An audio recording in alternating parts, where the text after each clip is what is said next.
Hey guys, welcome back to my channel. It's me, Irvin, with another chapter review. This one aired quite a bit ago, just a few days ago actually, but still, I was late on it. There is another chapter releasing in 2 days, and I'll try to be on time on that one. This is going to be on the Promised Neverland, chapter 155. Quite a bit of a series, if I may say so. Great chapter, by the way, also. Before I continue, a few things. If you have not done so by now, please subscribe to my channel. Hit that bell button if you guys don't mind, and you'll be notified when I go live when I upload videos. Also, there is 17 volumes and a chapter. So quite a bit of videos now out already for you guys to check out. So make sure you go check those out in my channel. There is a I Try video airing today. I will be trying Korean drinks, so make sure you go watch that video tonight. It will be a premiere. Catch me in the chat.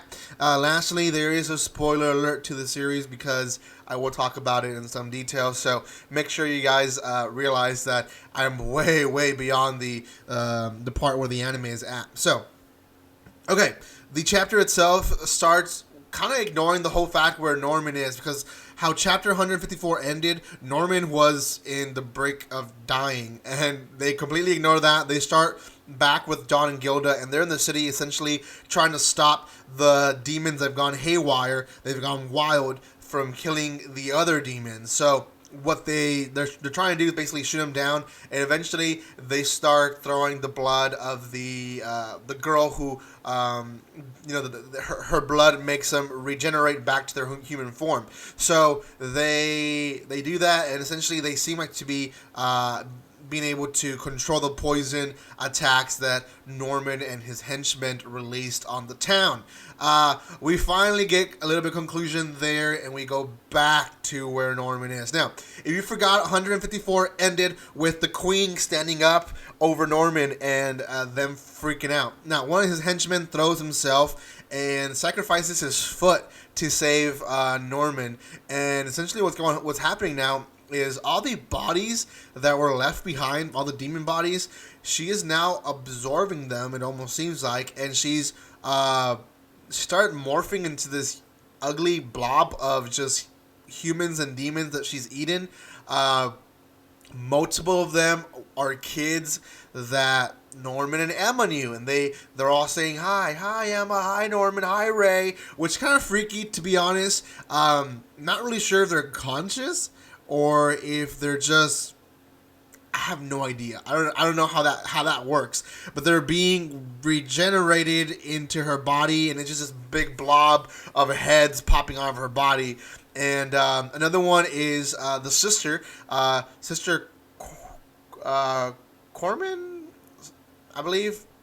Sister something. She comes out in the first season of the anime. Comes out in the first 3 volumes. I completely forgot about her, to be honest. But she comes out. She's out in that blob. Actually, she's gonna be part of the thumbnail. So if you don't know who I'm talking about, go check it out. Sister Crone. Oh my gosh, I don't know what her name is. It's with the K though.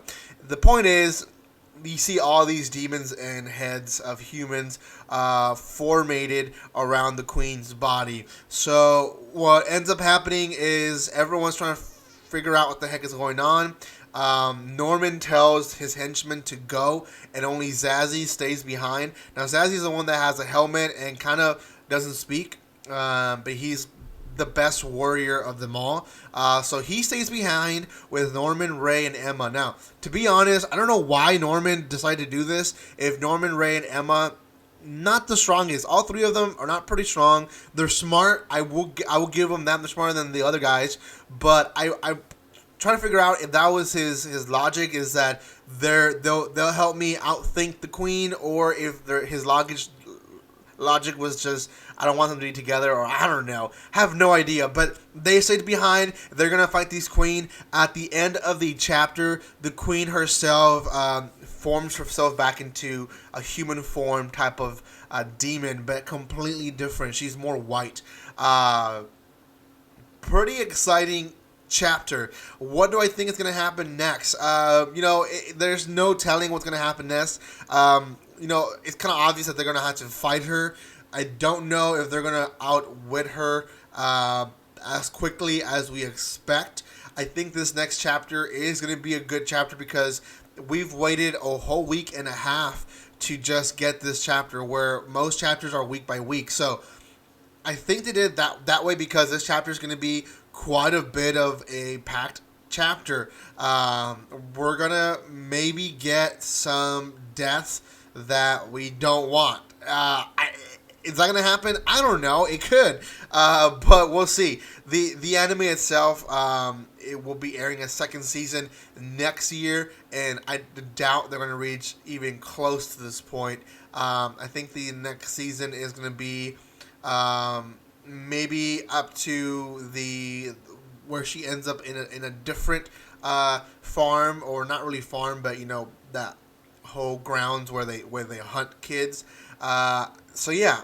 Anyways, great chapter. I recommend it. Out of 10, this series is 8.5, close to a 9, to be honest. I hate to give 9s and 10s before the... I rarely give a 10, but I hate to give a 9 before the series ends.